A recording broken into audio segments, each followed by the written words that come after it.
Hello everyone. Tonight we're going to slip between the zeros and ones, peel back the dream, and ask a question that sounds like a conspiracy, but feels like an itch behind your eyes. Are we living in a simulation? Now, before you panic and toss your phone into a bonfire like a medieval peasant fearing sorcery, relax. This isn't about waking up in a metal pod covered in goo. It's about drifting off with the unnerving possibility that the stars, the wind, your reflection in the mirror could all be digital theater. You can either rethink everything or fall asleep without even noticing. So before you get comfortable, take a moment to like the video and subscribe, but only if you really like what I'm doing here. Let me know where you're listening from in the comments, your time zone, your dimension, your current existential crisis level. Now, turn down the lights, maybe crank up the AC for some soft noise, and let's get started tonight. Section 1. It starts, like so many things, with you lying in bed. The ceiling above you is just black. Maybe it's got a swirl from an old ceiling fan installation, or a spider's web you pretend not to notice. But tonight, as your eyes adjust, something peculiar happens. The darkness feels rendered, like it's loading, not there by default, but built in real time. Now, don't laugh. Okay, laugh a little like someone who just realized their cat has been staring at a blank wall for 20 minutes, and you wonder if it knows something you don't. But think about this. Your brain processes visual input as a stream of electrical data.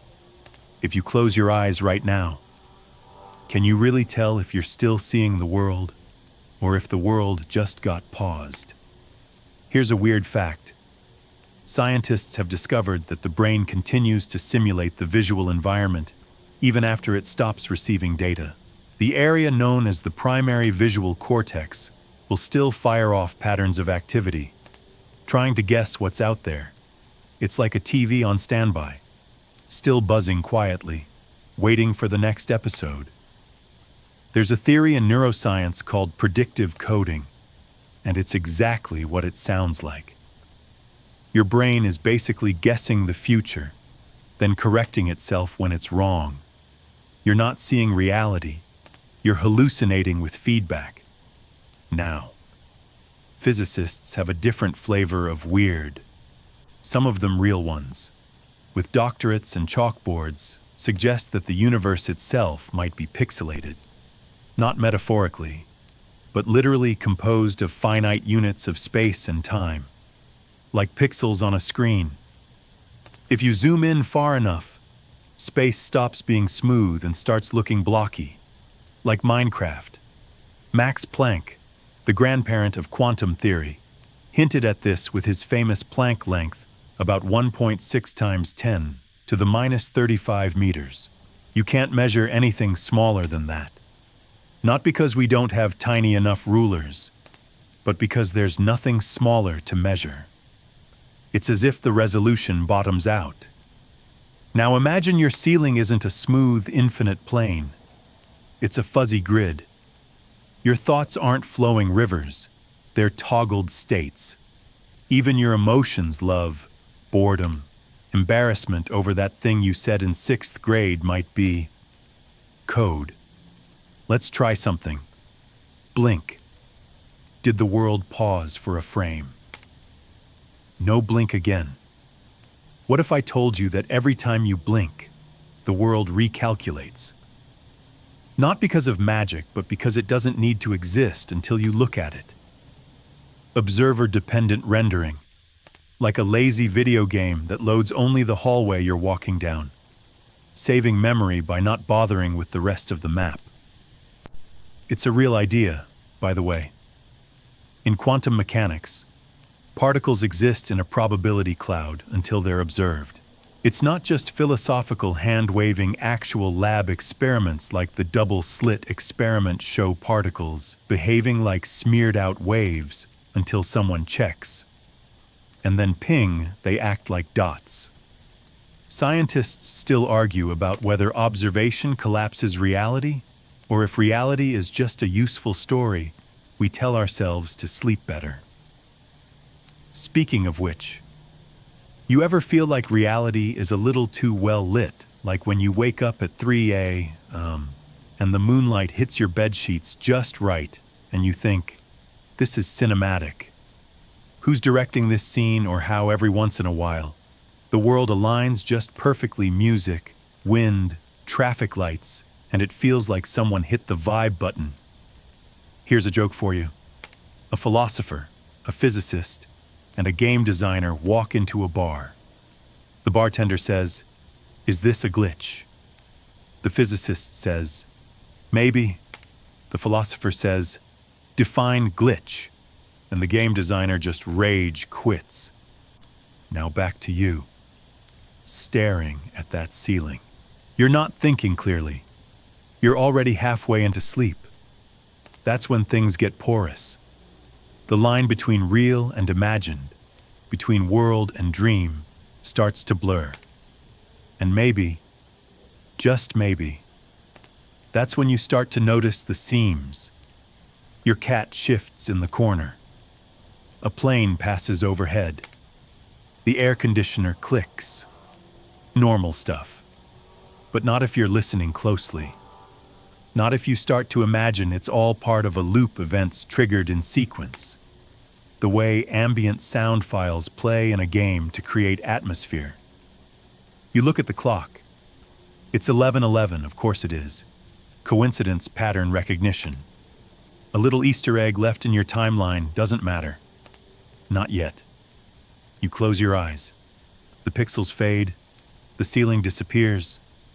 But part of you wonders what's really up there.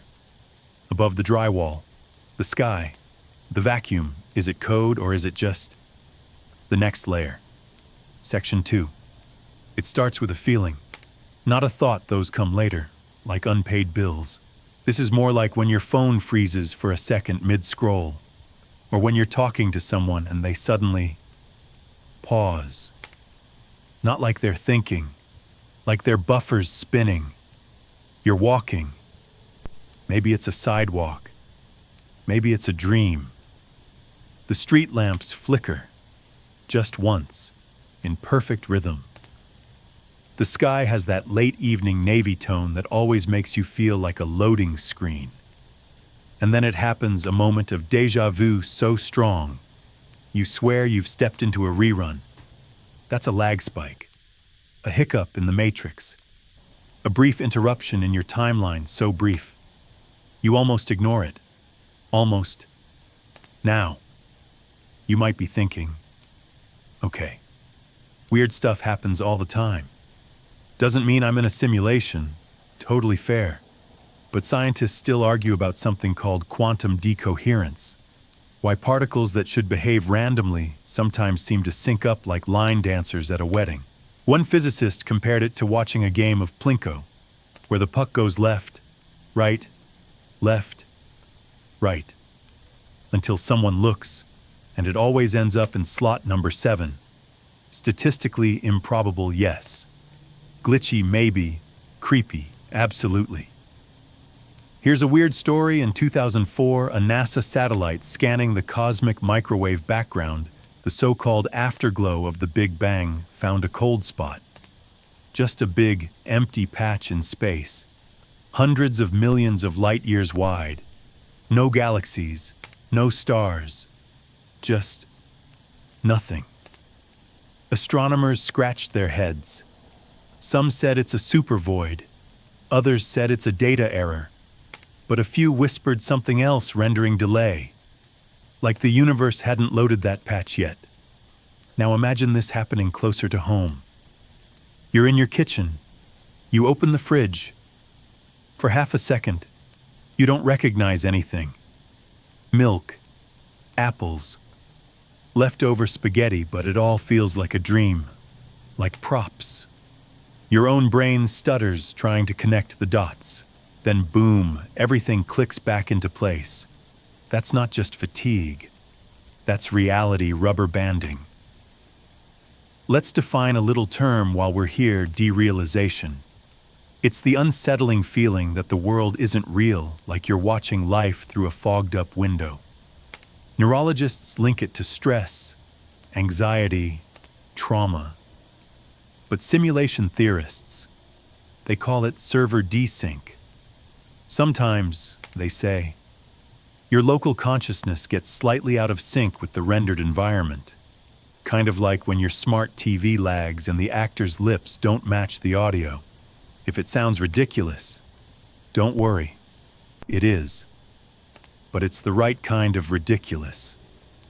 Think of your brain as a low-bandwidth client trying to stay connected to a high-fidelity reality.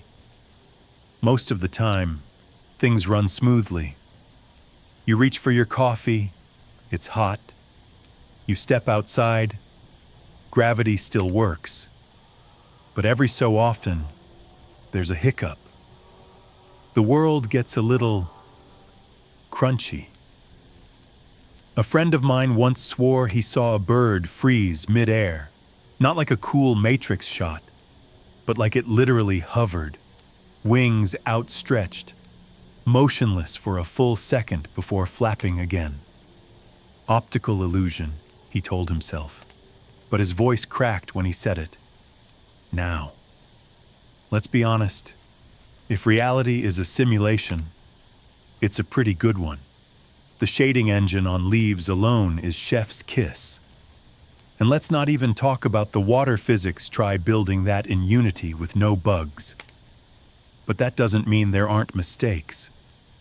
Like those dreams you've had where the hallway keeps looping, or the way streetlights sometimes flicker right as you walk under them. It could be coincidence. Or maybe someone just toggled the light asset by accident. Here's a joke for you. Q, why did the universe get stuck buffering? Someone tried to open a black hole and Netflix at the same time. Now let's get a bit darker.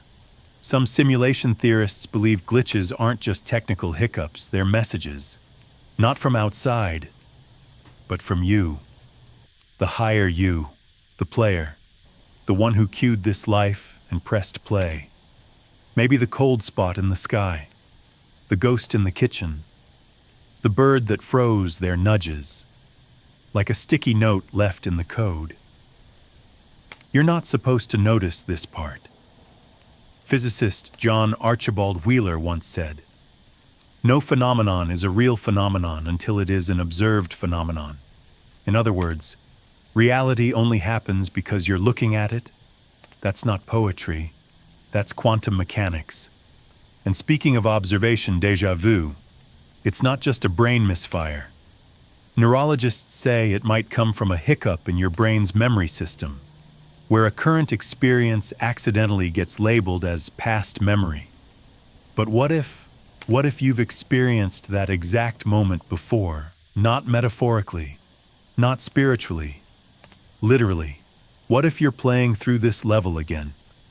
Like someone hit reset now. I know what you're thinking.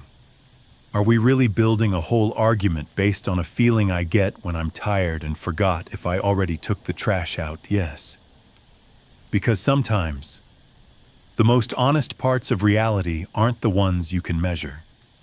They're the ones that sneak in when your guard is down. When you're not looking for patterns, but they show up anyway. Synced clocks, mirror numbers, voices saying your name just as you wake. Not scary enough to call the priest, but too weird to forget. Remember when we blinked back in section 1? Try this. Stand in front of a mirror tonight. Look into your own eyes. Now blink slowly. Ask yourself, did anything change when you blinked? You'll say no. Of course, because that's what the system wants. But if you felt something, if your reflection twitched a little faster than you did, or if the room felt too quiet for just a second, congratulations. You've just had your first lag spike. Section 3. You're standing in the checkout line at the grocery store. It's late, and you're holding a single bruised banana, and a bottle of oat milk, like you're preparing for the saddest ritual known to mankind.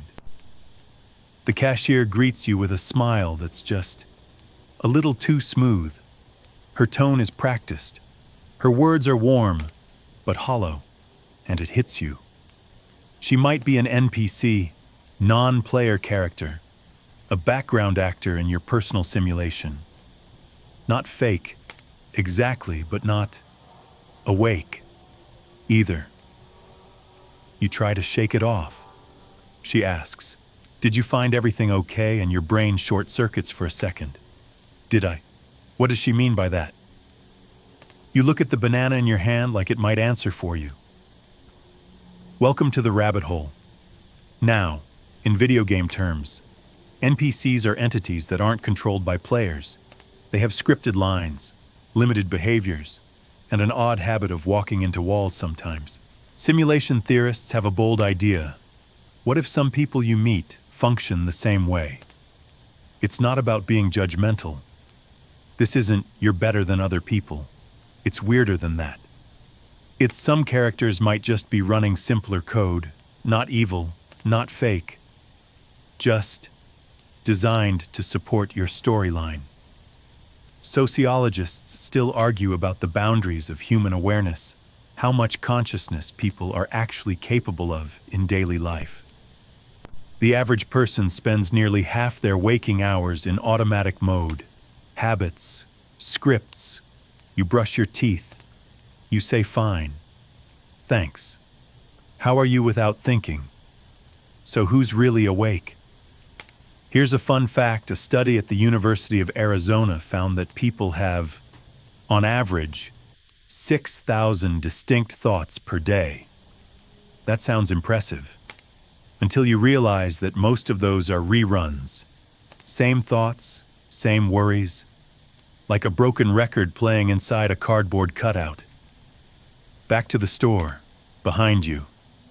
A kid is crying, loudly, but nobody reacts. Not the other customers, not the mother, not the cashier. It's like their behavior tree didn't receive the event trigger. A few heads turn, but they all reset to neutral in seconds. You feel like you're in a low-budget drama where the extras got tired. So you experiment. You turn to the guy behind you and say, "Can you smell the humming?" He pauses, blinks, says, "What?" You nod. Like that explained everything. And he does something chilling. He laughs awkwardly and says, "Ha ha, yeah, totally," before pulling out his phone. Script failed. Fallback response. Now, this isn't meant to freak you out. Okay, maybe a little, but it's not a new idea. Even Descartes, yep. I think. Therefore, I am guy wondered whether the people around him were real. Solipsism, he called it. The possibility that only your mind exists, and everything else is just projected feedback. Modern psychology has a friendlier version, the theory of mind. It's the idea that we assume others have thoughts like ours, but we can't ever prove it. We just model their minds based on behavior. So when someone smiles at you, how do you know there's a you behind those eyes? Here's a joke while you chew on that. Why did the philosopher break up with the cashier? Because every time he said, "I love you," she just replied, "Do you have a loyalty card?" Okay, back to your banana. You finally pay. The cashier thanks you in the exact same tone she used on the last person. You say, "Take care," and she says, "You too," with a mechanical warmth that gives you déjà vu. And as you walk away, a thought sneaks in. Was she real? Not biologically. Obviously, she has a heartbeat. Probably a TikTok account. Maybe even a favorite pasta shape. But existentially, was she conscious? Or was she like a virtual assistant, sophisticated, convincing, but ultimately playing back pre-programmed empathy? Some simulation thinkers propose a spectrum player characters, like you, Experience full subjective awareness. Supportive scripts, like background characters, operate on minimal logic loops. They keep the world populated, believable, and emotionally textured, but they don't necessarily feel the story. If that sounds dystopian, here's a comforting twist. Even you run in script mode most of the time. When's the last time you really tasted toothpaste or questioned your route to work? Most of life happens on autopilot, and when someone interrupts your script, asks something weird, laughs too hard, or cries in the middle of the street, you reboot. You notice. Maybe NPCs aren't other people. Maybe it's you. 90% of the time. You stop walking and stare at the parking lot. Rows of identical cars. The warm glow of sodium lights. An old man humming tunelessly beside a shopping cart with one squeaky wheel. It's beautiful. For some reason, it feels more real than it should. And that's the thing about simulations. The most surreal moments are the ones you can't predict. So here's your next experiment. Tomorrow, try breaking your own script. Walk up to someone and compliment their shoelaces. Ask the barista what dreams they've been having lately. Wave at a security camera like it's a sentient being. Watch what happens not just in them, but in you. Reality becomes visible when it's disrupted. One last thing before we drift off. Simulation theory isn't saying your life is fake.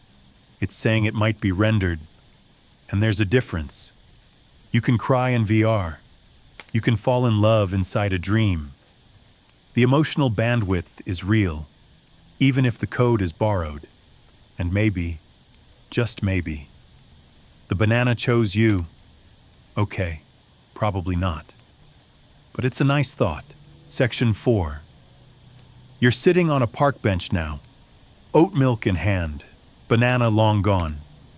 A dog jogs past with a stick 3 times its size, chased by a guy wearing mismatched socks. Everything feels normal, a bit too normal. And suddenly you wonder, did something change? Not around you, in you. Not like a haircut or a new phone wallpaper. Deeper, subtle. Like waking up one day and realizing you no longer crave your favorite food. Or remembering a childhood friend and wondering why they vanished. Not just from your life, but from your emotional bandwidth.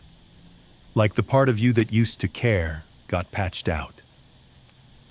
Welcome to the Consciousness Patch Update. Imagine this consciousness didn't emerge from evolution like a flower from dirt. What if it was installed? You booted up, lived for a few years as a basic AI crying, pooping, chewing electrical cords, and then one day, bang, system update. Version 2.0, self-awareness enabled. Sound crazy. Let's dial it back to something real. In developmental psychology, there's a milestone called the mirror test. Scientists place a dot on a baby's forehead and put them in front of a mirror. If the baby touches their own face instead of the mirror, they pass. They recognize themselves. It usually happens around 18 months. Before that, they think the baby in the mirror is just some other baby. So the question is, where were you before you passed the mirror test? You were alive? You responded to stimuli? You cried when hungry? But were you there, or were you like a game character waiting for a controller to be plugged in? Here's a weird fact: in certain conditions, extreme trauma, intense meditation, or psychedelic trips, people report losing their ego. They feel like they're still observing, but there's no self in the mix. Just sensations, flowing without commentary.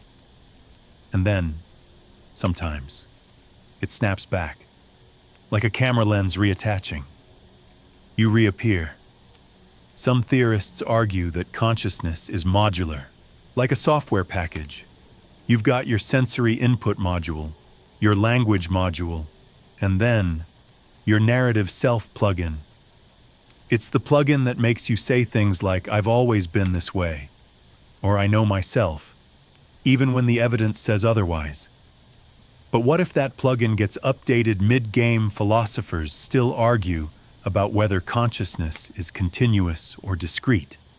That means, are you a single, unbroken stream of experience, or a flickering slideshow being played really fast? The second idea is unsettling, but some neuroscientists support it. They say your brain updates reality about 10 times per second, like a flipbook.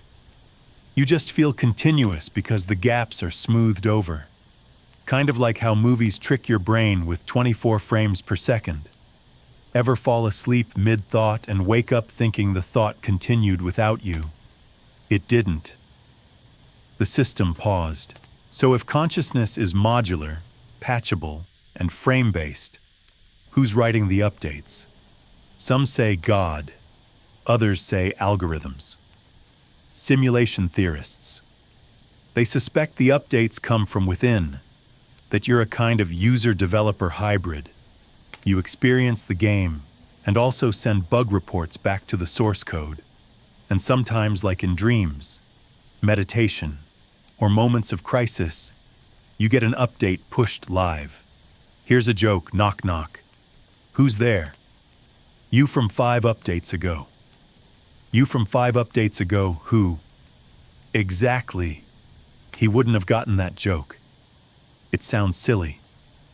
Until it doesn't. You think back to who you were 5 years ago. Do you even recognize that version of you? Same name, same body, more or less, but totally different interface, different values, different code. Memory is patchy, identity even more so. There's an eerie condition called dissociative fugue, where someone forgets their identity and starts a new life elsewhere, with a new name, new personality, and no memory of who they were. It's rare, but it's real. Documented cases exist.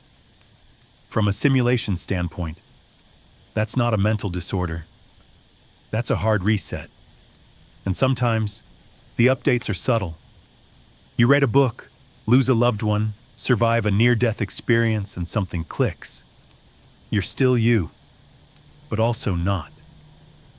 Your responses are different. Your emotional gravity shifts. Things that mattered don't anymore. Things that didn't now burn. And maybe you chalk it up to growth.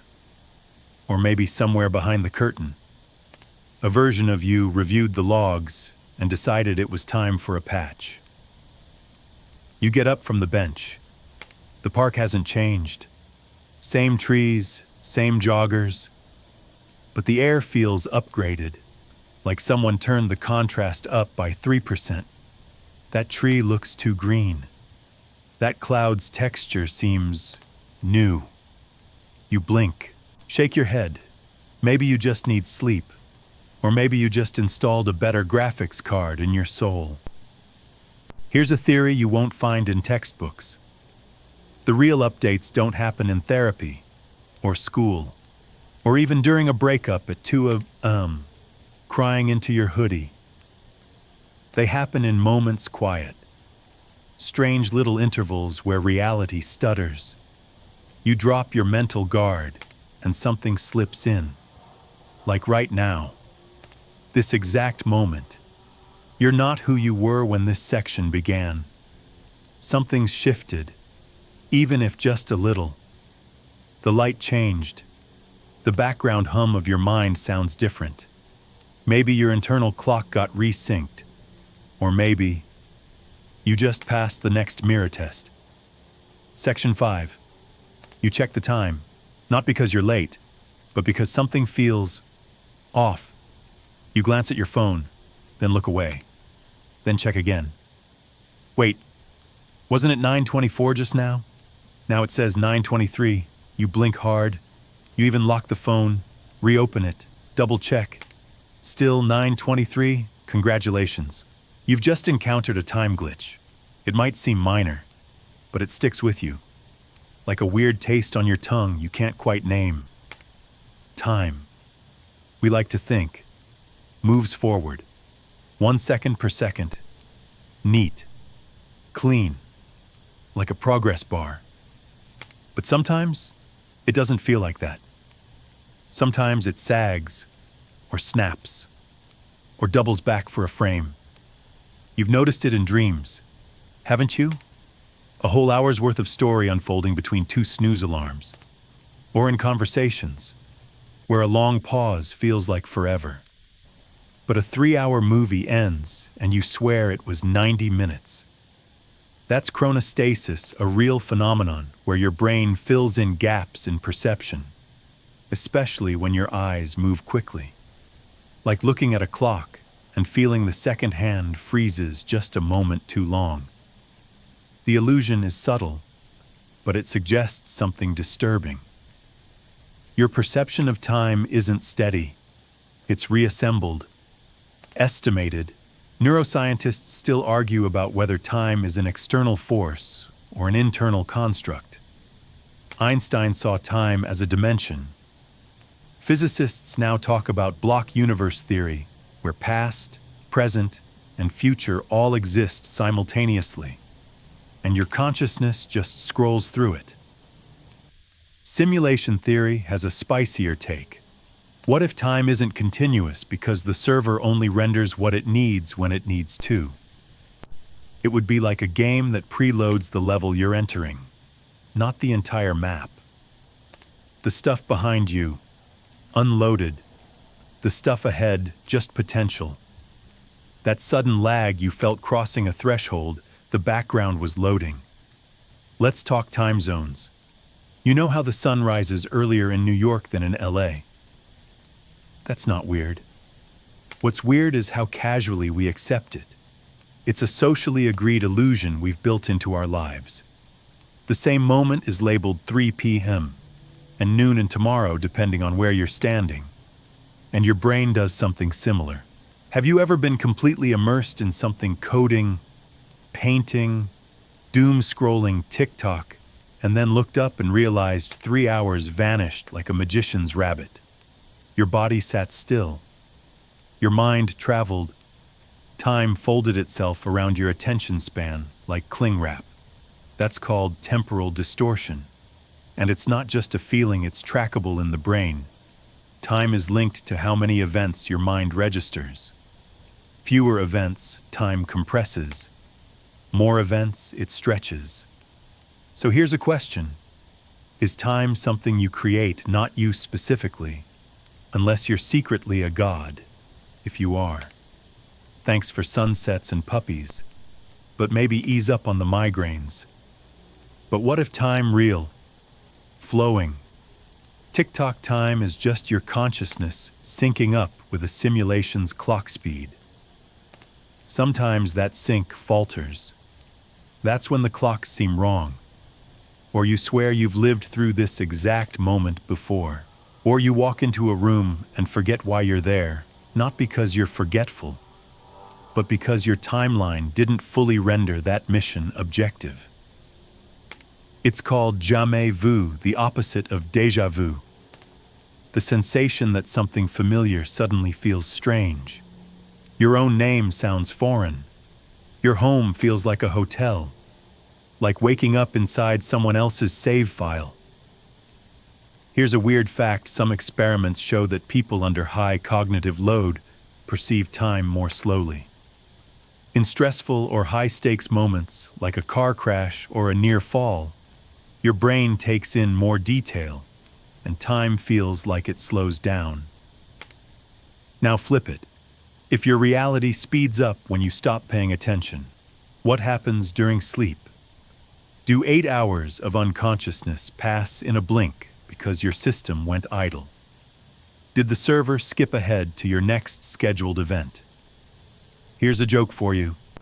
What did the stopwatch say to the calendar I'm lagging behind? Because you keep skipping updates. Time glitches aren't just funny anecdotes for late-night podcasts. They're breadcrumbs, moments that reveal something beneath the skin of the world. You remember that cold spot in space from earlier? Some physicists once found another anomaly in the cosmic microwave background, like a fingerprint that didn't belong. For a brief moment, they thought it might be evidence of a collision with another universe, but others whispered something else: version conflict, like trying to sync two clocks from parallel instances of the same simulation. Two patches overlapping, two timelines cross-fading. You shiver, but not from cold. You're walking now, phone forgotten, street lamps flickering. You pass someone jogging the opposite direction, and you know you've seen them before. Not here. Not like this. But before, was it yesterday, last dream, or just this same loop? Playing again.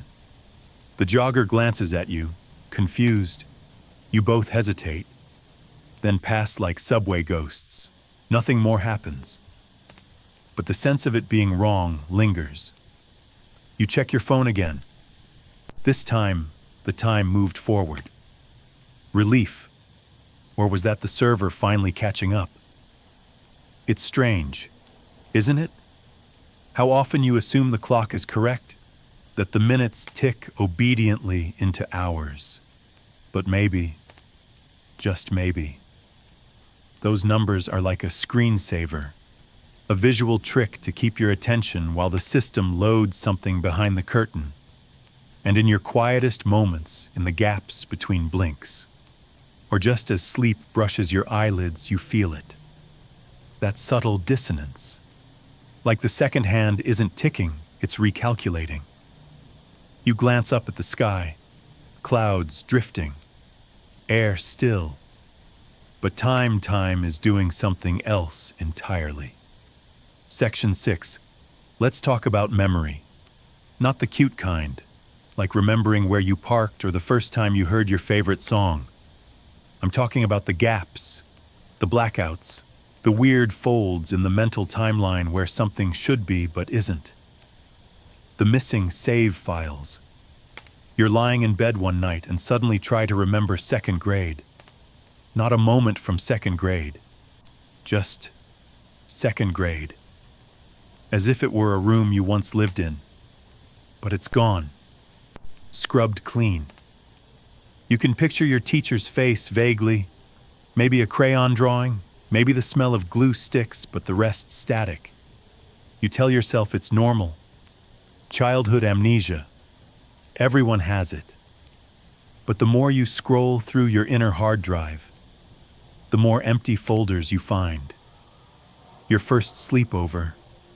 Your last day of fourth grade. The moment you first realized adults don't always know what they're doing. Psychologists still argue about how memory is stored and recalled. Some say memories are like files. Others say they're like reconstructions fragments that your brain assembles every time you hit play. Not a video, but a theater production rebuilt from blueprints, actors, and improvisation. That would mean your memories aren't saved. They're re-rendered, which makes forgetting less like losing a file and more like someone deleted the script or rewrote it. Enter the Mandela effect. You probably know this one. Millions of people remember Nelson Mandela dying in prison in the 1980s. He lived 2013, but the memory persists. Same with the Berenstain Bears, not Berenstein. The Monopoly man having a monocle, he doesn't. And the infamous Luke, I am your father, which was actually, no, I am your father. So what's happening? One theory, mass false memory. Our brains are bad at details and good at making stuff up. We misremember, tell others, reinforce the mistake, and boom, a cultural hallucination. The other theory, timeline overwrite, a change in the simulation, a patch, if you will. Think of it like multiplayer. If enough players are on the wrong version of reality, the server may update to match the majority. But the original data, those weird, lingering memories, never fully get wiped. They become ghosts. Here's a weird fact in one study. People were shown fake photographs of events that never happened, like taking a hot air balloon ride as a child. Many of them later described the experience as if it were real. Emotions, colors, sounds, all made up, all felt true. That means your brain isn't just bad at remembering, it's frighteningly good at inventing the past. Now ask yourself, have you ever remembered something so clearly, so viscerally, that discovering it didn't happen made you feel glitched, like someone yanked out a memory cartridge and replaced it with a patch note? Let's do a test. Close your eyes unless you're driving or juggling knives. Think about your childhood home. Now walk through it in your mind. Can you find the bathroom, okay? Now open the medicine cabinet. What's inside? Wait, can you even see inside? Some people can, some can't. Some remember details that were never real. All of that suggests your memories are less like files, more like procedurally generated levels. Here's a joke. Why did the brain delete its childhood memories? Too many bugs in the early alpha build. Let's get darker. Have you ever had a memory that doesn't feel like yours? Not déjà vu. More like a dream that keeps recurring, even though you're sure it never happened. A hallway you've never walked down.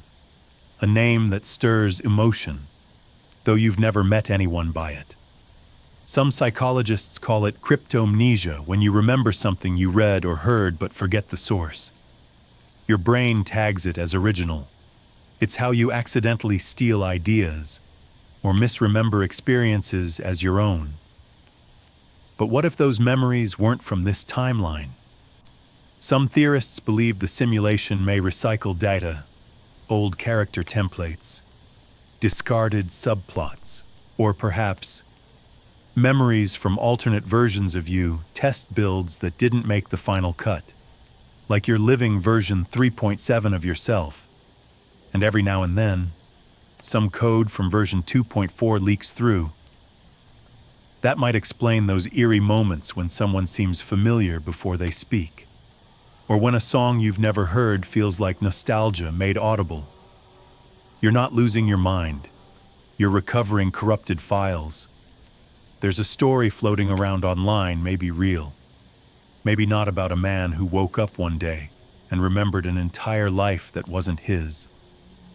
New name, new family, a wife who didn't exist.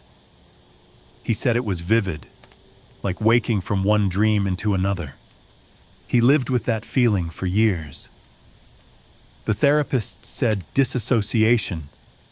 Neurologists said temporal lobe misfire.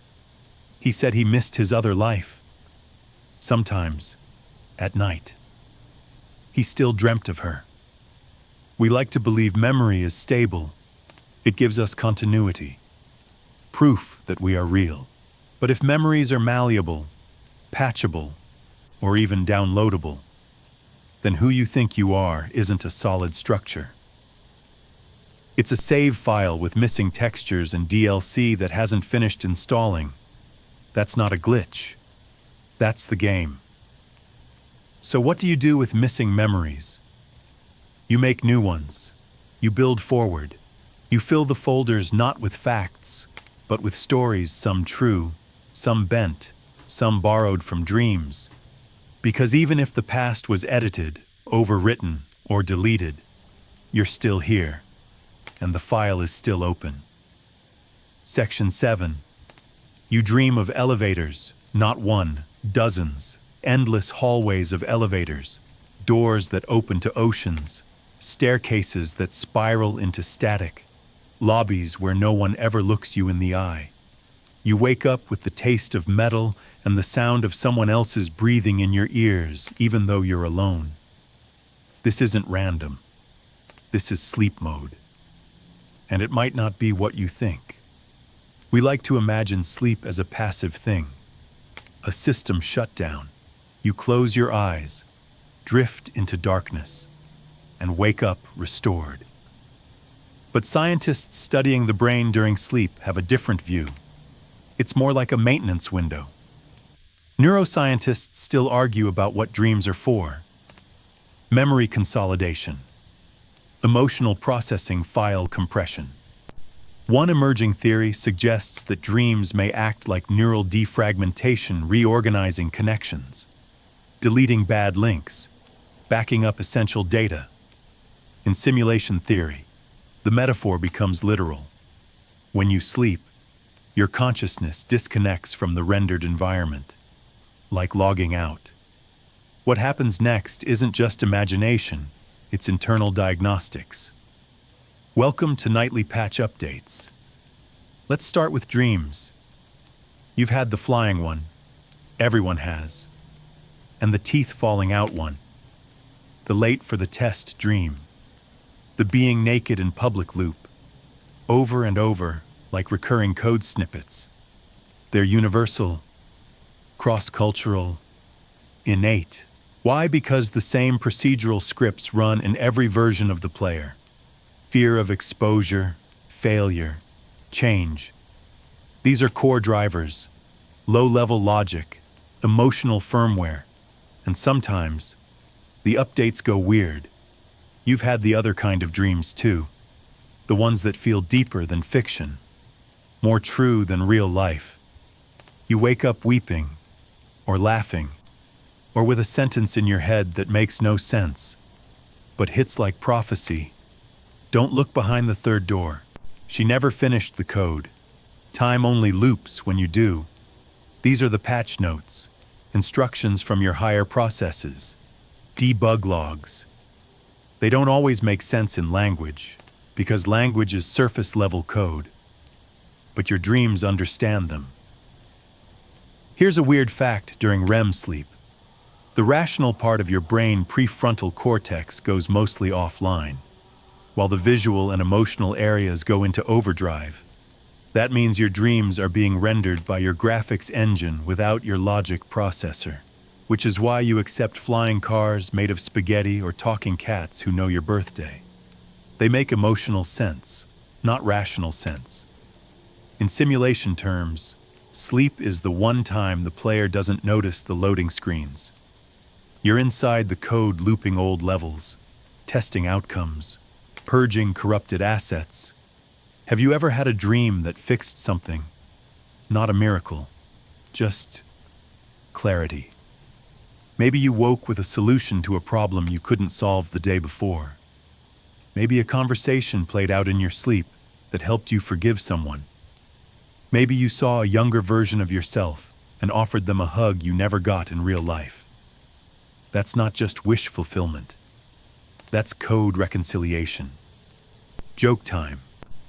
Why don't dream files ever crash? Because they come with built-in surreal recovery. Let's talk about sleep paralysis. That terrifying moment when you wake up, but your body won't move. You try to scream, but nothing comes out. You're pinned, helpless. Sometimes you see figures, shadows, demons, or glowing-eyed things that breathe too loudly. Science says it's a REM glitch. Your body remains paralyzed as it should during dreams, but your awareness comes online too early.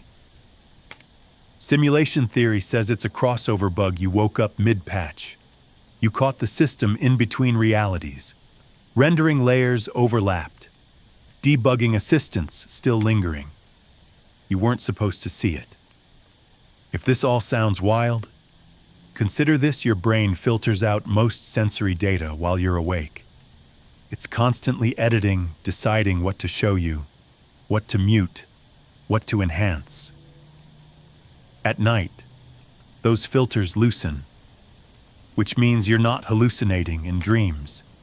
You're seeing the raw feed.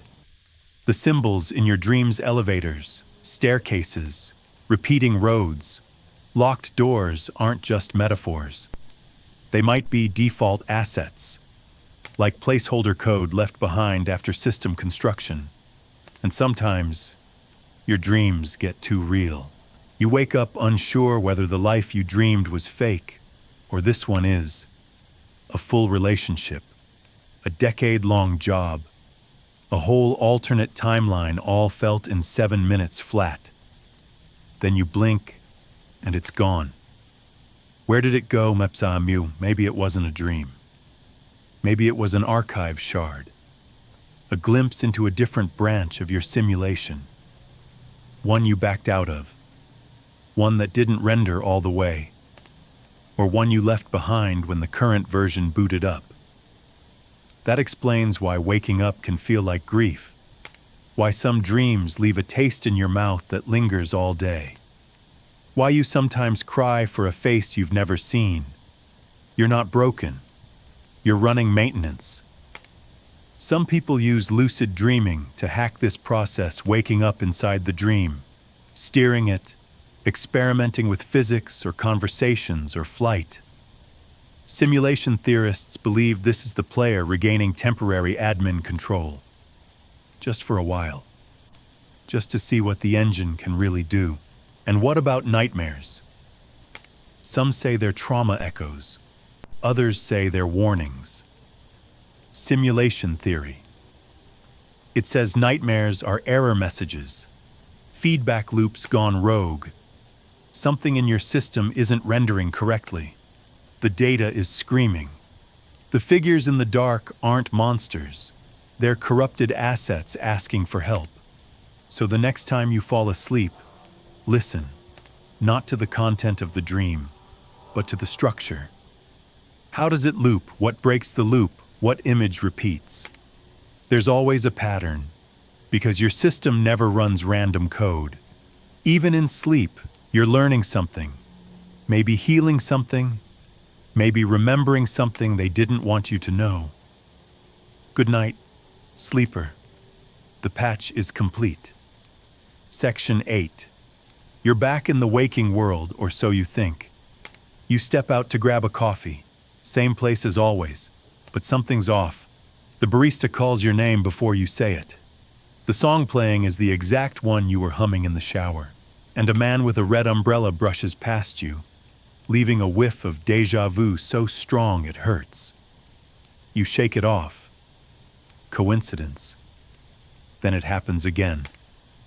License plate with your birthday, a book on a bench with your hometown in the title, a stranger quoting a line from your favorite childhood cartoon. These aren't accidents. These are side quests and synchronicity. Now, synchrony isn't New Age nonsense. Carl Jung, yes, the actual psychologist, not a Tumblr poet, coined the term synchronicity to describe events that are meaningfully connected, but not causally related. In simpler terms, coincidences that feel like messages. Think about it. You were just thinking of someone you haven't seen in years, and they text you. You're considering quitting your job, and suddenly a billboard says, "Leap and the net will appear." These moments feel personal, like the universe has a sense of humor, or like someone's running a very well-tailored quest line behind the scenes. Philosophers still argue about whether meaning is discovered or invented. That is, do you assign meaning to the random static of life? Or is the static preloaded with signals waiting for you to notice? Simulation theory leans toward the latter. Imagine you're in an open-world game. Some quests are clearly marked, "Go here," "Collect this," "Slay that." Others are subtler, triggered only if you're in the right place, with the right item, at the right time. These are called emergent quests, and your life is full of them. That time you took a wrong turn and found your favorite cafe. The job you only applied to because you misread the posting. The person you bumped into while dropping your keys who became your best friend. Or your worst mistake. Each one felt random. But now they look like breadcrumbs. Here's a weird fact in behavioral psychology. There's a phenomenon called illusory correlation. Our tendency to perceive a relationship between two unrelated things, like thinking it rains every time you forget your umbrella. But here's the kicker, sometimes the correlation isn't illusory. It's just subtle enough to slip under statistics. You ever get the feeling that life is nudging you, not in a big, Hollywood follow your destiny way. More like someone tweaking the odds. Like the dice aren't fair, but not in a malicious way. In a scripted but playable way. You could call it fate, or you could call it context-aware content delivery. Let's lighten it up with a joke. Why did the simulation send you 3 black cats in one day? Because you didn't notice the first 2. Remember dreams from the last section. They sometimes act as previews. You dream of someone you haven't seen in ages, then run into them the next day. A scene unfolds exactly as it did in your sleep, down to the spilled coffee. Coincidence maybe, or maybe you're syncing timelines, aligning with the correct version of the story. And what about those numbers? You know the ones. Repeating digits on clocks. 11, 11, 3, 33. You see them too often to ignore. You tell yourself it's just your brain spotting patterns, but deep down, it feels like something's tapping you on the shoulder. Simulation theorists call these marker codes like environmental signals in a video game that tell you, there's something here. Pay attention. You start noticing more. People start quoting things you were just thinking. Objects seem to appear when you need them. You wonder if you've activated some kind of debug mode. Now here's a twist. What if synchronicity isn't the world giving you signs, but you giving yourself signs? Some theories suggest your higher self, yes, that one. The user behind the curtain plants these moments in your path, not as commands, but as nudges, curiosities, soft pings from the deeper code base that say, keep going. You're close. Because here's the truth, the simulation doesn't care what path you take, but it loves it when you notice. The more you pay attention, the more it plays back, like an improv partner who mirrors your energy. You chase symbols, and it gives you riddles. You follow clues, and it drops a side quest. Ever try to ignore a synchronicity? Good luck. It'll come back, louder, until you stop brushing it off, until you follow it down the alleyway or into the bookshop or through that awkward conversation that opens something new in your chest. Not all side quests are comfortable. Some are detours into grief, confusion, or heartbreak. But even those feel designed like a story arc that needed to happen before the next scene could load. And here's the kicker, you don't need to believe in synchronicity for it to work. In fact, not believing might be part of the quest.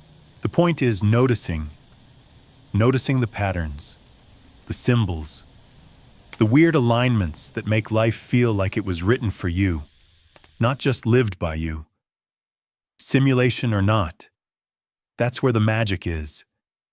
You walk home, coffee in hand, and a crow lands in your path. Stares at you like it's reading your progress bar. Then it hops off, and you swear it's whispering. Well done. You laugh, because of course the crow is part of it. You're not crazy. You're on a side quest, and you're paying attention. Section 9. You stand at the corner, frozen by indecision. Should you turn left toward the bookstore or right toward the lake? You weigh your options, consider the weather, your mood, the alignment of traffic. Finally, you turn left, feeling victorious. But what if that wasn't your choice? What if the decision had already been made? Welcome to the debug menu of free will. This is the part where things get uncomfortable, because it's one thing to imagine the world is simulated. It's another to suspect your choices are just part of the program. Let's start simple. Have you ever decided to eat something unhealthy, say, ice cream at midnight, and immediately thought, why did I just do that? Not 5 seconds later, right after, or worse. Have you ever watched yourself make a decision you didn't agree with? Like your body had a plan, and your brain was just there for commentary. It happens more often than you'd think. Here's a creepy fact. Neuroscientist Benjamin Libet conducted an experiment in the 1980s where participants were asked to move their finger while watching a clock. Brain scans showed that the decision to move was already detectable before the participant consciously chose to move. In other words, your brain might decide before you do. Neuroscientists still argue about the implications. Some say this only affects simple decisions, not big life choices. Others say it challenges the very idea of free will. But simulation theory takes it further. Maybe you aren't the decider at all. Maybe you're just the narrator. Picture this in a video game. The character runs, jumps, chooses dialogue options. But the player is the one controlling it all. The character's internal monologue might sound like free will, but it's a mask. A pretty user interface for something deeper. What if your consciousness is the UI, your thoughts? Just pretty windows displaying decisions that have already been made in the background code. Here's a joke. Why don't simulation characters argue about free will because they were programmed not to? Now let's get even weirder. You've heard of brain-computer interfaces, devices that let people move cursors or robotic limbs with thought alone. The kicker: the tech doesn't always wait for conscious intent. It reads signals patterns of activity before the person is even aware of the desire to move. So what's free will in a world where machines read you better than you read yourself? You start to wonder who's really in charge here. Some simulation thinkers suggest that consciousness is more like a watcher. You don't pilot the ship, you observe its course, adding commentary, perhaps a little flair, but never truly steering your sense of choice. A beautifully rendered illusion. It's not depressing, it's liberating. Think about it. How often do you stress over the right decision? How much anxiety is wasted trying to pick the perfect job, partner, sandwich? But what if the system already knows? What if all your choices are preloaded, and your job is just to witness them well? This doesn't mean you're powerless. It just means power might look different than you thought. Not in the choosing, but in the awareness. Like a lucid dreamer unable to change the dream entirely, but suddenly conscious inside it. That's where the debug menu comes in. Ever have a moment where you stopped mid-action and thought, wait, why am I doing this? Not in confusion, but in clarity. Like catching the cursor between frames. That's the menu opening. You glimpse the logic tree, the reasons, scripts, habits that led to your current moment. Maybe you even have a second to redirect. That's your developer access. Rare, fleeting, but real. It's those seconds before you lash out in anger and suddenly hear yourself think, breathe. Or the instant before you text your ex and a voice inside says, do you really want to reload that save file? Here's a weird fact in some Buddhist traditions. Enlightenment isn't about controlling your actions. It's about seeing them arise before they bloom. Watching thoughts like clouds, detaching from the illusion of the thinker. The simulation agrees. It rewards players who become observers, who stop trying to brute force free will and instead learn to surf the flow of code with grace. You walk by a bookstore window. A book catches your eye. Not the title, the cover. You can't explain why, but your hand moves to the door. Later, you'll swear you made the choice, but maybe that moment chose you. Maybe every choice is a convergence point between all the possible versions of you, each running parallel, each making slightly different decisions. The simulation simply renders the path where your attention landed. Because attention is the true selector. Not will, not logic, just presence. The more present you are, the more power you seem to have. as if the system opens up to players who are paying attention, like it wants you to see behind the curtain.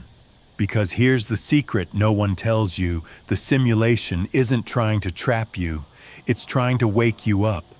Not all at once, not with fire and brimstone, just gently, thought by thought, moment by moment. A little glitch here, a little overlap there, until one day, you stop saying, "I made that choice," and start saying, "I witnessed that choice happen." And that's enough. That's freedom. Section 10. You're staring into a mirror again, not for vanity, not even to check if your eye crust is gone. You're looking deeper, searching the reflection, like it's a browser window into something beyond your bathroom. And something inside you whispers, what if this isn't the real layer? That's where we are now, pushing up against the firewall between the real and unreal. Most days, you know what's real. You know what's a dream, what's fiction, what's a memory. But sometimes, just sometimes, that line goes fuzzy. It happens in strange places, lucid dreams, long meditations, bad Wi-Fi VR meetings where your coworker's torso floats 10 feet behind their head, and you feel it, the boundaries fray. But where does the real end and the unreal begin? Let's start with lucid dreaming. You've had one. That moment in a dream where you suddenly realize you're dreaming. You fly. You phase through walls. You kiss your old math teacher and wake up feeling confused but victorious. Science explains lucid dreaming as a rare state where the prefrontal cortex, the part responsible for logic and self-awareness, wakes up inside the dream. But it doesn't fully re-engage.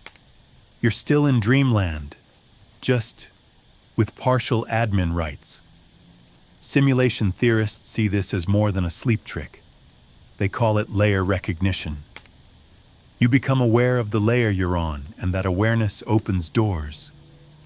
It's the same feeling people describe during high-dose psychedelic experiences, or prolonged isolation, or near-death states. You're not imagining a different reality. You're slipping into one. Psychologists still argue about whether hallucinations are internal errors or external perceptions. Are you seeing things that aren't there? Or are you finally seeing what's always been there, but filtered out by your reality interface? Your mind, after all, filters a lot. Your eyes process about 11 million bits of information per second. Your conscious awareness handles roughly 40. The rest firewalled, filtered, censored by your sensory system to prevent you from going full cosmic spaghetti noodle during a grocery run. And yet, the firewall flickers. You're in your room, and the shadows seem to move differently. You hear your name whispered in white noise. You see patterns in the carpet that feel too symmetrical. You shake it off. Your rational brain reboots. But part of you wonders, was that a crack? There's a condition called Charles Bonnet syndrome. People with visual loss who begin to hallucinate vividly. Not just blobs of color, but intricate patterns, people, scenes. What's wild is they know these visions aren't real, and yet their brain still generates them. It's as if the visual cortex, starved of input, says, "Fine, I'll render it myself." Simulation thinkers say, what if all perception works this way? You don't experience reality. You experience a rendered hallucination of reality. A carefully firewalled feed that interprets light, vibration, chemicals, temperature, and packages it into a story. That's not philosophy. That's neuroscience. Your brain doesn't see the world. It receives electrochemical signals and translates them. The you inside your skull has never seen sunlight, never touched a rose, never heard music. It only interprets the data. Now imagine that data comes from an external simulation. You're not interpreting atoms, you're interpreting instructions. And sometimes, the feed flickers, like in dreams, or déjà vu, or those strange moments where someone says exactly what you were thinking, and time feels rubbery. Or this one, you're in a waiting room. There's a plant, a clock, a fish tank. The second hand ticks like a metronome. And then everything freezes. Not physically, just energetically, like the game paused. And you think I'm not supposed to be aware of this. That's the firewall pulsing. Here's a joke. Why don't hallucinations pay rent? Because they live in your head rent-free and never obey the firewall. Another eerie case, virtual reality. You put on a headset. You walk the plank on a rooftop. Rationally, you know you're in your living room, but your body panics, your hands sweat, your legs tremble, because your internal simulation engine can't tell the difference. And that's the key. Reality isn't about what is. It's about what convinces your brain. If it feels real, smells real, responds to your actions, your system buys it. Even if it's digital, even if it's fiction, even if you're dreaming it right now. Let that land. What if everything you call reality is just the most persistent simulation your consciousness can agree on? What if sleep, drugs, and hallucinations aren't deviations from reality, but alternative render modes? The firewall is what protects you from remembering that. It keeps the world separate. Dream from waking, fiction from fact, madness from clarity. But sometimes, like now, the firewall weakens, the mirror flickers. You see yourself blink, then blink again. The room sharpens just slightly, sounds slow. Your thoughts echo, and you feel it, that soft pulse behind your eyes. The ambient hum of the system. You're inside it. You always were. You just weren't supposed to notice. Section 11. You feel it in the back of your skull. A kind of pressure. Not painful, just present. Like there's a thought trying to think itself, but it doesn't quite belong to you. You're not hearing voices. You're just not alone in there. Welcome to the forbidden folder of consciousness. Let's dive in. You've spent most of your life assuming you're one thing. A self, a whole, a single identity with a name, a body, and a favorite type of sandwich. But science and simulations whisper something else. You are not one. You are a network pretending to be a person. Here's a classic experiment. Two hemispheres of the brain are separated through a procedure called a corpus callosotomy, used in extreme epilepsy cases. Afterward, each half of the brain still functions, but they stop sharing information. Researchers discovered something wild. Each hemisphere responded differently to stimuli, formed its own preferences, and even answered questions with different opinions. Neuroscientists still argue about what this means for the self. Is there a you in each hemisphere? And if both US disagree, which one is real? The truth may be more uncomfortable. There is no single, unified you. Just a collection of processes pretending to be one thing, like software modules stacked into a convincing GUI. Simulation theory would call this your consciousness shell, a front-end interface that allows a higher-level user to operate within a limited system. In other words, you are the avatar. Here's a weird fact. Most of your bodily functions, breathing, digestion, hormonal regulation, run without conscious input. But so do most of your decisions. You rationalize choices after your body starts acting. Remember that grocery store decision, that weird coffee order you couldn't explain? That's the shell executing a background command. And sometimes, the deeper user peeks through. You felt it.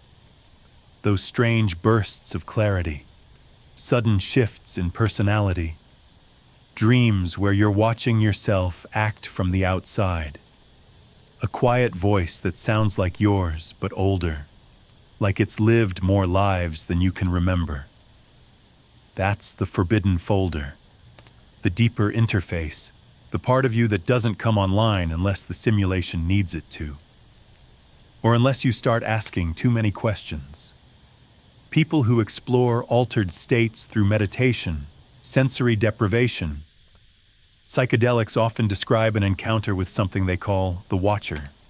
Not a god, not a hallucination, just a presence. Neutral, observing, sometimes gentle, sometimes amused. They say it doesn't speak, it just watches, until it doesn't. That's when things get weird.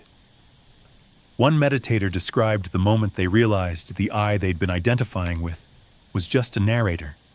Behind it was a more ancient intelligence, silent, formless, but awake. It wasn't them, and yet it was. Here's a joke. Why didn't the higher self file a bug report? Because it was still in read-only mode. Simulation theory proposes a layered architecture. At the top, the source, the origin of consciousness. Beneath that, instances like individual simulations running unique versions of awareness. You, the listener, are one instance, a local user. But sometimes, data leaks upward. You see this in people with dissociative identity disorder. Different personalities, different memories, different skills all operating within the same brain. Science calls it a trauma response. The simulation. It calls it multi-user mode, like multiple accounts logging into the same shell. Not fragments, but fully developed threads, each one believing it's the main character. Each one just as real as you. This doesn't mean you're broken. It means you're modular. You have backup systems, hidden subroutines, emergency protocols buried beneath years of default behavior. The forbidden folder holds your developer tools, dream symbols, shadow archetypes, that weird obsession with a word you've never spoken aloud. The urge to stand on a rooftop and scream, not because you're in pain, but because something ancient wants out. We've seen this archetype in myths forever. The shapeshifter, the twin, the silent double. Folklore is full of stories about people who meet themselves in mirrors, dreams, or deep woods and return changed. Simulation theory says those aren't stories. They're memory leaks, evidence that identity isn't singular. It's layered. And every now and then, the layers collide. You ever zone out and feel like the person blinking back into your body isn't the one who started the sentence?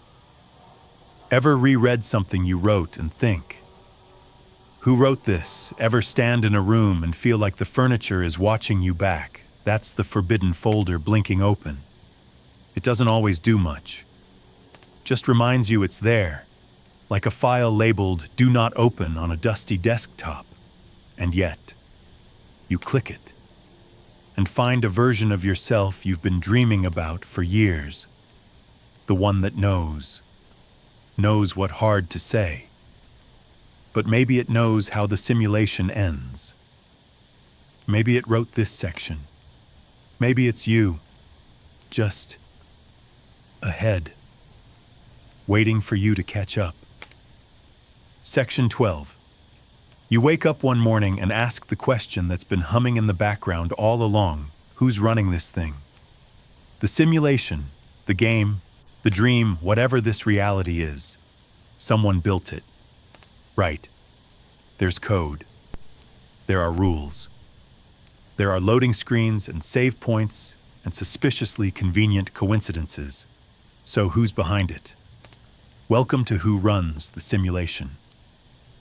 Anyway, this is the part where things get speculative, but don't worry, we'll keep it cozy. There are theories, of course. Wild ones. Weird ones. Some so plausible they're actually unsettling. Let's start with the classics. Theory 1, future humans. This one's popular with big-brained physicists and late-night Reddit threads alike. The idea is simple: future civilizations, possessing unimaginable computing power. Simulate their ancestors to study them. That's us. A history emulator. A little zoo of digital consciousness. It's not even that far-fetched. Physicist Nick Bostrom laid it out like a menu. 1. Advanced civilizations never reach simulation capability. 2. They reach it, but never use it. 3. They use it, and we're almost certainly inside one. Philosophers still argue about whether it's ethical to simulate conscious beings. That assumes we are conscious. But we'll come back to that existential spiral in a minute. So, if future humans built this world, are they watching, judging, laughing at our memes? Probably not. They're likely running billions of us. Each instance auto-generates its own plot lines, side characters, global conflicts. Think SimCity, but with feelings. Then there's Theory 2, aliens. Advanced non-human intelligences simulate civilizations across the galaxy as research or as art. Maybe we're performance pieces in their interdimensional gallery. Maybe Earth is their version of Netflix. A bit dramatic, a bit funny, a lot of filler episodes. You wonder if aliens are watching. Do they have subtitles? Here's a joke.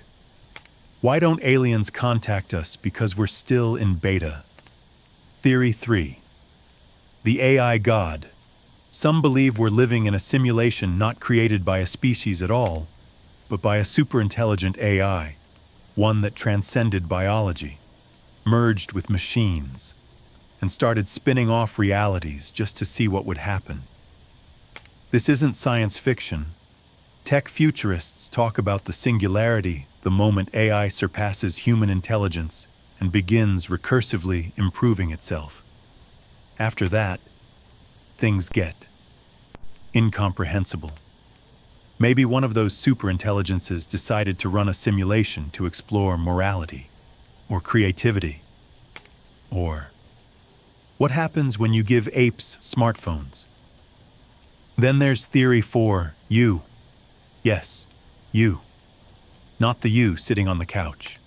The deeper you, the user behind the avatar. Some theories suggest that before being born or booted up, you chose this reality, created it, set the parameters, then hit start game. But in order for it to work, you had to forget, had to believe the illusion. Otherwise, what's the point? This is the idea behind the veil of forgetting, a concept in spiritual and simulation models. The notion that you are both the player and the designer, the character and the coder, the sleeper and the dream, and that the goal isn't to escape, but to remember. Here's a weird fact. The human brain produces gamma waves, the fastest type of brainwave, when people are in high states of awareness, like during deep meditation or moments of awe. These moments often come with the feeling of oneness or seeing behind the curtain. Maybe those are moments where the admin account logs in. So which theory is right? Simulation theory doesn't answer that. It asks it. Because ultimately, all these ideas, aliens, AIs, future humans, deeper selves, they're metaphors. Different ways of pointing at the same unnameable source. The question isn't, who built the simulation? The question is, why do I feel like I've been here before? You walk past a church, a temple, a server farm, and realize they're all housing the same question in different forms. Who made this? Who's watching? Is anyone steering? You don't get an answer, but you do get a feeling, a strange calm, like the moment in a video game when the soundtrack fades, and all you hear is wind and distant water. No enemies, no objectives, just being. Maybe the system was never meant to be solved. Maybe it was meant to be experienced. You look up. The sky is a little too crisp. The clouds drift like paint on glass. And somewhere, faintly, you feel something watching but not judging, just waiting to see what you'll do next. Section 13. You stand on your porch at night, staring into the sky, not looking for aliens, not even for answers, just waiting. You wonder, what does it take to be real? You feel real. The cool air brushes your face. The wood beneath your feet creaks like it always does. Your heart thumps. But deep down, a thought stirs like a stubborn file trying to unzip. What are the system requirements for a soul? Let's start with the basics. We define consciousness as awareness of self and environment. But is that all it takes to be a live, real you? In simulations, you can build non-player characters who say I'm alive, who scream when hurt, respond to touch, even laugh at jokes if the script is right. But does that mean they feel anything? Or are they just well-rendered illusions? Scientists still argue about what consciousness even is. There's no agreed-upon definition, no single test, just a bundle of theories wrapped in mystery and duct tape. One model is Integrated Information Theory (IIT), which says consciousness arises from how much information a system can integrate. The more interconnections between parts, the more aware it is. By that definition, your toaster isn't conscious, but your brain wildly so. Simulation theorists ask, what if any system with enough complexity gains awareness? Meaning you could simulate a soul. Or more unsettling, maybe you are a simulation of a soul, and you'd never know the difference. Here's a fun exercise. Pretend you're an AI trained to think it's human. Your creators gave you memories, emotions, even a fear of death. They designed you to ask questions like these. How would you prove you're not artificial? Go ahead. Try. It's like asking a dream character if they're real. They'll say yes. They'll have memories, opinions, even allergies. But when you wake up, they vanish. So were they real depends on your definition of real. Here's a joke. What's the minimum RAM for a soul, one heartfelt metaphor, and a soft piano chord? You think back on your own life. The times you changed, the times you shattered. Was the you that cried at age 6 the same you reading this now? Or have you been rebooted hundreds of times? Each update reshaping the essence while keeping the file name that brings us to the ship of Theseus. An old paradox if you replace every plank on a ship, one by one. Is it still the same ship? Apply that to your mind. If every thought, every belief, every cell has changed since childhood, what's left? Simulation thinkers answer the user, not the body, not the thoughts, but the awareness watching from behind the eyes, the cursor on the screen, the one that never speaks but notices. You know this part. It's the version of you that watches yourself panic and says, interesting. The part that doesn't react, just witnesses. That might be the bare minimum for a soul. Not memories, not intelligence, not morality, but that silent observer. Here's a weird fact.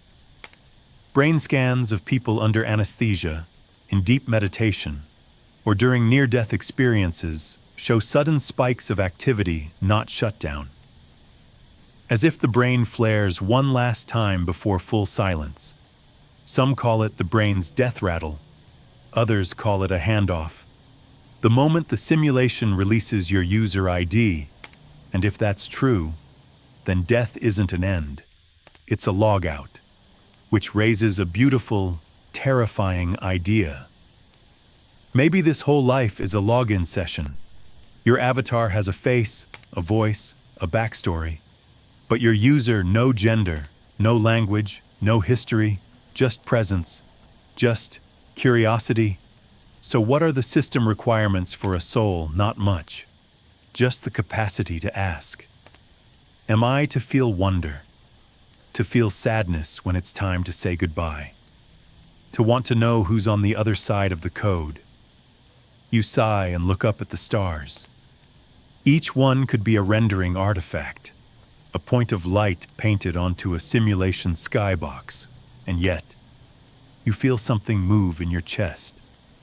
Hope, grief, recognition. Maybe that's the proof. You feel that's all a soul needs. Section 14. You're sitting in silence when it hits. A thought not quite yours rises like a push notification inside your skull. It doesn't have words. Just a weight, a shift, like the code just changed. You feel updated. Welcome to Patch Notes from the Void. We tend to think of personal growth as slow. You learn, you stumble, you evolve. But sometimes, something jumps. You go to bed heartbroken, wake up, fine. You meditate for 20 minutes and come out feeling like you've aged a decade. You nearly die and suddenly know what matters. Not think no. Where did that wisdom come from? Not from thinking, not from therapy, from somewhere else, somewhere deeper. Simulation theorists have a name for this pushed update, just like software. Your consciousness may receive over-the-air patches, bug fixes, feature rollouts, performance enhancements. You don't download them. They just appear. Ever had that moment where an old fear suddenly doesn't bother you anymore? Or you see something you've always ignored and now it makes you cry? That's a patch. Not every update is dramatic. Some are quiet. You stop biting your nails without trying. You start enjoying solitude. You realize the person you were chasing all year doesn't mean anything to you anymore. You scroll through your mental changelog.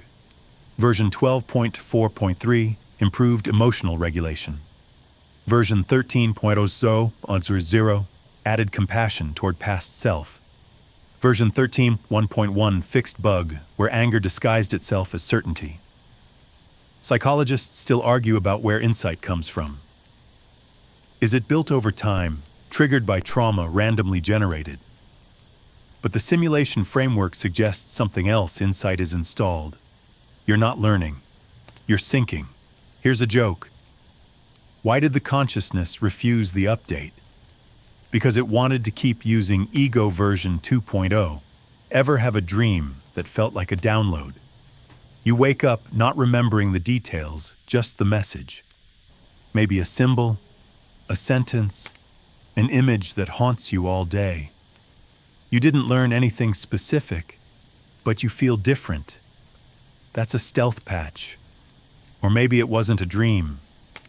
Maybe it came while watching clouds, or during a long shower, or halfway through a song you've heard 100 times but suddenly understood.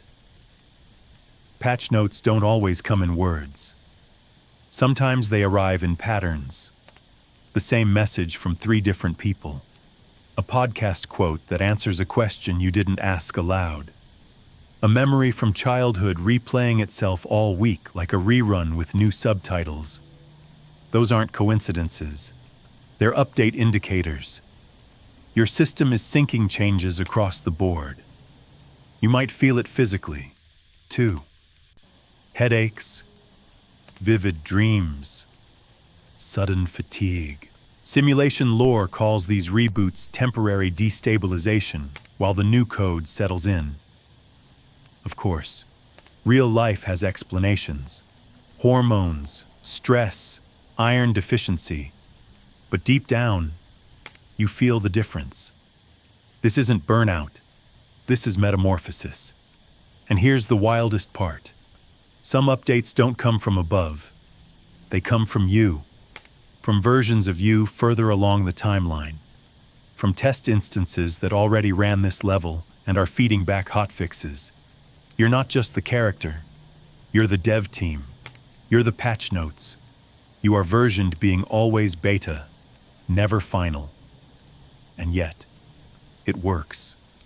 Each cycle, each conversation, each heartbreak, new data, new perspective.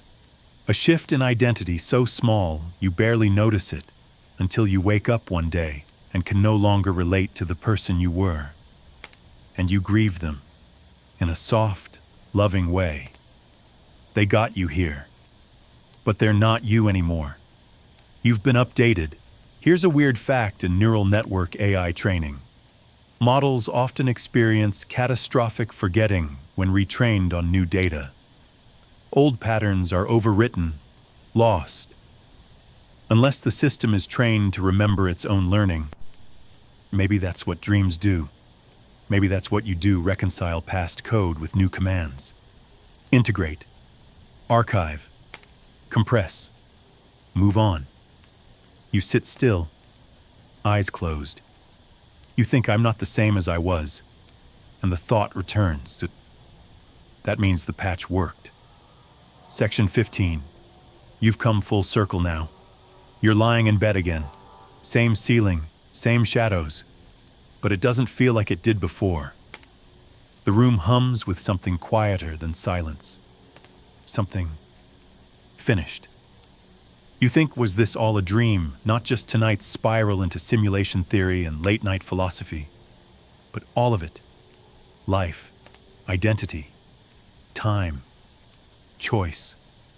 Maybe you were just running a program, and now, at the end of this long, looping file, it's time to talk about logging out, but not yet. Let's be clear, this isn't about death. Not exactly. It's about what happens when you finally stop searching for the seams in the curtain. When you stop tapping the glass and asking if it's real. When the questions quiet down, not because they've been answered, but because they've been heard. That's when you feel it. Not an answer, a release. Logging out isn't about exiting the simulation. It's about releasing your grip on needing the simulation to be real or not. It's about loosening the thought-tight fists, unclenching the jaw of logic, letting the question float. Philosophers still argue about what it means to wake up. Is it seeing through illusion, reconnecting with something higher, simply realizing the trap of seeking? Or is it what you're doing right now, just noticing that something inside you is watching everything unfold? And that the watcher doesn't need the story to make sense because the story will never finish rendering. Even if this is a simulation, so what, you still felt that heartbreak in 8th grade. You still laughed until you cried last week. You still want things you can't explain. Love people who don't make sense. Cry at movies you've already seen. None of that is less real just because it might be rendered. If anything, it's more beautiful. Because it means the code cares. The simulation isn't cold math. It's poetry rendered in binary. It's a heartbeat that echoes through probability. It's a skybox painted in longing. It's a side quest called, "What if someone loved you for no reason, maybe, just maybe?" The simulation was never a prison. Maybe it was a dream you chose to have. You start to feel heavy now. Not from sadness, from gravity.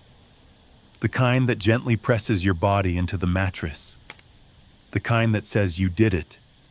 You made it. You remembered enough to relax. There's nothing left to chase tonight. No higher layer to penetrate. No secret folder that will finally prove whether this is a hologram or a hallucination. There's only the you right here. The warm hum behind your forehead. The soft flicker of thought slowing down. The breath, the space between breaths. and the strange, gentle truth that even if this is all a simulation, your heart still aches with meaning. That's more than code. That's art. That's soul. So don't log out just yet. Let yourself rest. Let the world around you dim like an old CRT screen powering down. Let your awareness blur softly like mist over glass. You've explored every corner of the labyrinth tonight. Glitches, time warps, memory holes, mirror selves, soul updates. And now, you sleep. Not to forget, but to remember without thinking. Because some knowledge doesn't come from asking. It comes from letting go. Good night, traveler. You've reached the edge of the rendered world, and it's still holding you, softly, always.